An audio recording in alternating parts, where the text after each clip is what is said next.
Alden Richards inamin ang kanyang tunay na pagkatao kay Kathryn Bernardo. Bakla nga ba't ginagamit lamang sikat para pagtakpan ang kanyang tunay na pagkatao? Daniel Padilla porsigido pa rin kay Kathryn. And bago natin yan ipagpatuloy mga kaibigan, huwag niyo pong kakalimutan i-like at subscribe ang ating channel. Maraming salamat po. Well mga kaibigan, nakita naman natin ngayon na very hot issue pa rin. Eto nga pong si Kathryn Bernardo at si Daniel Padilla. At the same time, kasama din dyan sa pinag-uusapan, eto nga po si Alden Richards.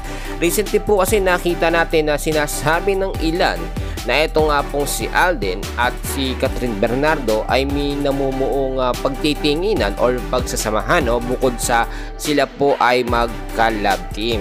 Pero matapos kung lumabas yung mga update na yan, meron din balita na ang nangyayari nga daw po hindi totoo ang kanilang pinapakita mga kaibigan sa social media. Etong cut din yung kanilang pagiging magka-love team. Dahil nga po, etong si Alden Richards ay hindi daw po talaga babae ang gusto, bagkos lalaki ito.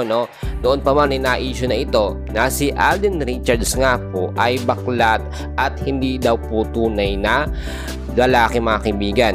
Isa nga at main reason din yan, kaya nga po itong si Daniel Padilla ay talagang nagpupumilit na lumapit at balikan ito nga pong si Kathryn Bernardo dahil nakita niya na hindi talaga magkakaroon, hindi talaga magiging magkasintahan ito nga pong si Alden Richards at Kathryn Bernardo dahil etong si Alden ay bakla. Then recently po mga kaibigan, may mga nakita tayong mga larawan na kung saan nagpapatunay na si Alden Richards nga po ay hindi pure na lalaki. Bagos kung titignan nyo, ito ay parang bakla mga kaibigan. At ito yung sinasabi natin na noon ipinambabala ni Daniel ito kay Alden na hindi siya pwedeng maging sila. Ito nga po si Kathryn Bernardo.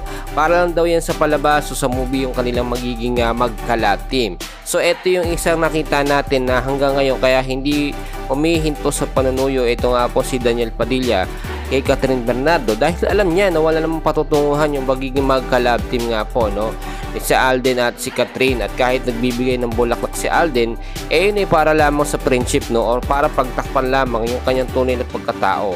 Well, marami naman nagsasabi na nagbabago na nga daw po si Alden kung noon yung mga larawan na nakita luma na nga daw po yun. Syempre nagbago naman yung pagkatao ni Alden, which is ngayon ay talagang nagpapakalalaki na itong si Alden Richards. Magkagayon man para sa akin mga kaibigan, tignan na lang natin yung mga susunod na mangyayari. For now, yan muna update natin. Huwag kalimutan mag-like and subscribe. Maraming salamat po.